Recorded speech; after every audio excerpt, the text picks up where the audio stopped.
तो स्वागत है आपका और मेरे अपने यूट्यूब चैनल पे। तो आज आप लोगों ने थंबनेल में देख ही लिया होगा कि आज हम लिखाने वाले हैं छात्रवृत्ति प्राप्ति हेतु प्रधानाचार्य को एक आवेदन पत्र लिखना है, जो कि 5 मार्क्स का आता है आपके बोर्ड एग्ज़ाम में। और ये करना बहुत ज़रूरी होता है, क्योंकि आप अगर कुछ भी नहीं लिखते तो कम से कम ये तो ज़रूर है कि आपको 5 मार्क्स का आवेदन पत्र आएगा ही आएगा। ठीक है? तो आवेदन पत्र स्टार्ट करने से पहले आप आज का मोटिवेशन कोट जो आपको ऊर्जावान बनाएगा, आपके चेहरे पे मुस्कान लेके आएगा, तो उन लोगों से कह दो जाकर जिन्होंने कहा था तुमसे न हो पाएगा। उन लोगों से कह दो जाकर जिन्होंने कहा था तुमसे न हो पाएगा कि कुछ देर की खामोशी है फिर शोर आएगा। कुछ देर की खामोशी है फिर शोर आएगा। आपका तो वक्त आया था, हमारा दौर आएगा, हमारा दौर आएगा। तो इसी ऊर्जावान मोटिवेशन के साथ हम लोग शुरू करते हैं। छात्रवृत्ति हेतु आपको प्रधानाध्यापक को एक पत्र लिखना है, या प्रधानाचार्य को। अगर प्रधानाध्यापक को लिखना है तो यहाँ पे प्रधानाध्यापक लिख दीजिएगा, अगर प्रधानाचार्य को लिखना है तो यहाँ पे प्रधानाचार्य लिख दीजिएगा। ठीक है? आपको तो जानते ही हैं कि आपको सेवा में लिखना होता है पहले कोना पे। ठीक है? बाएं साइड में सेवा में लिखिए, उसके बाद से ऐसे कॉमा देके आप स्टार्ट कीजिए, श्रीमान प्रधानाचार्य जी, JI हाई स्कूल शीतलपुर। यहाँ पे आप लोग अपने स्कूल का नाम लिखिएगा। ठीक है? और यहाँ पे ये नहीं लिखना भूलिएगा कि आपका स्कूल कहाँ पे है। ठीक है? तो अब आता है कि विषय जरूर लिखिएगा कि किस चीज़ के लिए आप लिख रहे हैं। छात्रवृत्ति के लिए लिख रहे हैं कि छुट्टी हेतु लिख रहे हैं, मतलब अवकाश प्राप्त करने हेतु, या आप अनुपस्थित दंड माफ़ करने के लिए लिख रहे हैं। ठीक है? तो आप ज़रूर लिखिएगा ये चीज़। ठीक है? उसके बाद लिखते हैं महाशय। ठीक है? महाशय, सविनय निवेदन है कि मैं आपके विद्यालय की कक्षा 10 की छात्र हूँ, या छात्रा हूँ, या आप लिख सकते हैं कि छात्र हूँ। ठीक है? तो जैसे आप छात्रा हैं तो छात्रा लिखिएगा, छात्र हूँ तो छात्र लिखिएगा। सविनय निवेदन है कि मैं आपके विद्यालय की कक्षा 10वीं का छात्र हूँ। मैं एक साधारण मजदूर परिवार से हूँ। मेरे पिताजी की आर्थिक स्थिति अच्छी नहीं है। वे मेरे पढ़ाई की खर्च वहन करने में असमर्थ है। मैं अपनी पिछली कक्षा में प्रथम स्थान प्राप्त करता रहा हूँ।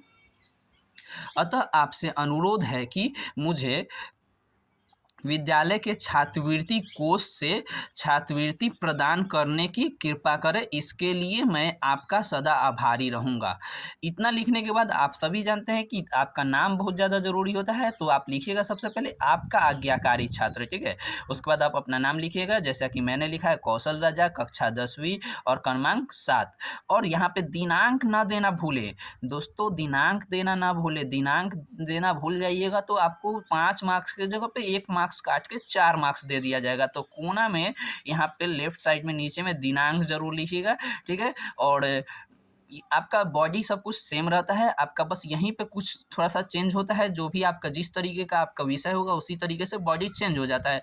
और एक बात आप लोग जरूर ध्यान में रखिएगा कि आप लोग भी अपने परीक्षा हॉल में आप लोग मतलब कि एक स्केच टाइप कुछ ले जाइए, जिससे मोटा गाढ़ा एक हाशिया खींच सके। ठीक है? जिससे देखने में आपका कॉपी थोड़ा सा सुंदर लगे। और एक और चीज़ देखिएगा, आप लोग जो लिखते हैं यहाँ पे प्रश्न 4 का आंसर है ना, लिखते हैं ना, आप ऊपर में लिख दिया कीजिएगा प्रश्न 4 का आवेदन पत्र। ठीक है? और इसके ऊपर जो क्वेश्चन लिखे होंगे वहाँ पे ऐसे लाइन खींच देना है। ये खत्म हुआ तो यहाँ पे भी एक लाइन खींच देना है। ठीक है? इस तरीके से आप लिखते हैं तो कॉपी आपका बहुत सुंदर लगता है। बाकी आप ध्यान में रखिए, यहाँ ये सब तो सेवा में श्रीमान प्रधानाध्यापक या प्रधानाचार्य जी, और आपका स्कूल का नाम, विषय, ये सब तो सेम रहता है। इस तरीके से बॉडी महाशय लिखना जरूरी होता है। सविनय निवेदन है कि ये तो लिखना जरूरी होता है। आपके लास्ट में ये जरूर लिखना जरूरी होता है कि मैं आपका सदा आभारी रहूँगा। नाम, रोल नंबर, कक्षा लिखना जरूरी होता है, दिनांक। ठीक है? और ये जरूर रखें कि यहाँ पे 2 पैराग्राफ में हो, आप यहाँ पे मैटर लिखिएगा, उसके बाद आप अनुरोध यहाँ पे करिएगा नीचे वाले पैराग्राफ में। ठीक है? देखिए ये पैराग्राफ। अच्छा, एक और चीज़, आपका यहाँ से लेके यहाँ तक का जो चीज़ है ना, श्रीमान या आपके स्कूल का नाम, छात्रवृत्ति, ये सब एक हाशिए में, यहाँ से अब महाशय के बाद जो ये एक पैराग्राफ शुरू करते हैं वो सब एक लाइन में हो जाना चाहिए। देख रहे हैं? यहाँ पे भी पैराग्राफ चेंज किए तो मेरा एक लाइन में है ना, एकदम एक लाइन में सीधे है। ठीक है? और बाकी यहाँ पे आ जाता है, जहाँ पे पैराग्राफ शुरू करते हैं तो वहाँ जो है कि एक लाइन में होना चाहिए एकदम, ठीक है। और बाकी मैटर जो है कि आपको छात्रवृत्ति के लिए लिखना है तो आप ज़रूर ध्यान रखें कि आपको बताना पड़ेगा कि मैं एक साधारण मजदूर परिवार से हूँ, मेरे पिताजी की आर्थिक स्थिति अच्छी नहीं है, वे मेरे पढ़ाई की खर्च का वहन करने में असमर्थ हैं, ठीक है। ये लाइन लिखिएगा कि वे मेरे पढ़ाई की खर्च वहन करने में असमर्थ है, ठीक है। मतलब खर्च नहीं उठा पा रहे हैं, तो आपको ये वर्ड यूज़ करना है वाहन, ठीक है। हम बहुत अच्छा हिंदी का वर्ड दे रहे हैं आपको, जो है कि थोड़ा सा आपके लिखने में, लिखावट में खूबसूरती देगी, ठीक है।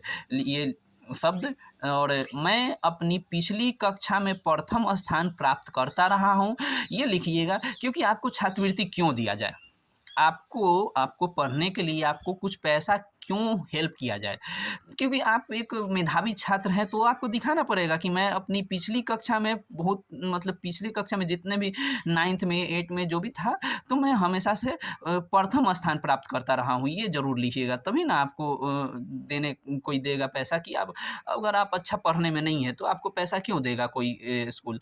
तो आपको वहाँ पे दिखाना पड़ता है कि मैं क्या, फिर से देख लीजिए आप एक इसको, कि बॉडी में क्या लिखते हैं जब ये लिखना होता है, तो लिखना होता है कि मैं एक साधारण मजदूर परिवार से हूँ, मेरे पिताजी की आर्थिक स्थिति अच्छी नहीं है, वे मेरे पढ़ाई का खर्च वहन करने में असमर्थ है, मैं अपनी पिछली कक्षा में प्रथम स्थान प्राप्त करता रहा हूँ, ठीक है। उसके बाद से पैराग्राफ तो चेंज करना ही होता है, क्योंकि अनुरोध जब करिएगा तो आपको चेंज करना है पैराग्राफ। फिर वो लाइन छोड़ के दूसरे लाइन से स्टार्ट करते हैं पैराग्राफ चेंज करके, कि अतः आपसे अनुरोध है कि मुझे विद्यालय के छात्रवृत्ति कोष से, है ना, वो विद्यालय के प्रधानाध्यापक अपने पैसे से तो पैसा नहीं देंगे, उनके पास छात्रवृत्ति कोष होता है, ऐसे बच्चे जिनको ज़रूरत है और वो ज़्यादा मेधावी छात्र है तो उनको पैसा दिया जाता है, उसके लिए छात्रवृत्ति कोष रहता है, उसमें कुछ पैसा होता है, ठीक है। उसी में से मांगना है आपको कि अतः आपसे अनुरोध है कि मुझे विद्यालय के छात्रवृत्ति कोष से छात्रवृत्ति प्रदान करने की कृपा करें, ठीक है। इसके लिए मैं आपका सदा आभारी रहूँगा, ठीक है। यहाँ पे ज़रूर लिखिएगा कि मैं आपका आज्ञाकारी छात्र हूँ, ठीक है। चलिए, तो फिर आपको नेक्स्ट टॉपिक से मिलेंगे, कि दूसरे वीडियो में लेके आएंगे। इससे नेक्स्ट वाले वीडियो में ही हम जरूर ला के आपको दूसरा बॉडी चेंज करके, तो मतलब बॉडी तो वही रहेगा, दूसरा मैटर चेंज करके यहाँ पे विषय थोड़ा सा बदल जाएगा, आपको दिखा देंगे कि छुट्टी लेने के लिए कैसे लिखते हैं, अगर आपने अनुपस्थित हुआ है तो अनुपस्थित दंड माफ़ कराने के लिए कैसे होगा, ठीक है। तो ये सारे पत्र हम आपको ज़रूर करवा देंगे, और ऑल द बेस्ट। और आप लोग एग्ज़ाम के लिए धैर्य बना के रखें, और एग्ज़ाम में जो है कि घबराना नहीं है, एग्ज़ाम में बस आपको ईमानदारी से लिखना है और अच्छे से लिखना है, जितना हो पाए उतना लिखना है, और बाकी जो है कि कॉपी जो है पूरा भर के आना है। और ये 5 मार्क्स का क्वेश्चन है, इसको अच्छे से लिखिएगा, देख लीजिए, इसीलिए मैं आपके सामने ला दिया हूँ, आपके कॉपी को 4 चांद लगा देता है। अच्छा से लिखना आवेदन पत्र, ठीक है। 5 नंबर आपको मिलता है, प्लस आपके कॉपी जो चेक करता है वो थोड़ा सा इम्प्रेस हो जाता है आपसे कि आप कितना अच्छा पत्र लिखें, ठीक है। बाकी आप क्वेश्चन आंसर को भी थोड़ा सजा के लिखिएगा। ऑल द बेस्ट, मिलते हैं आपको नेक्स्ट वीडियो में। Thank you.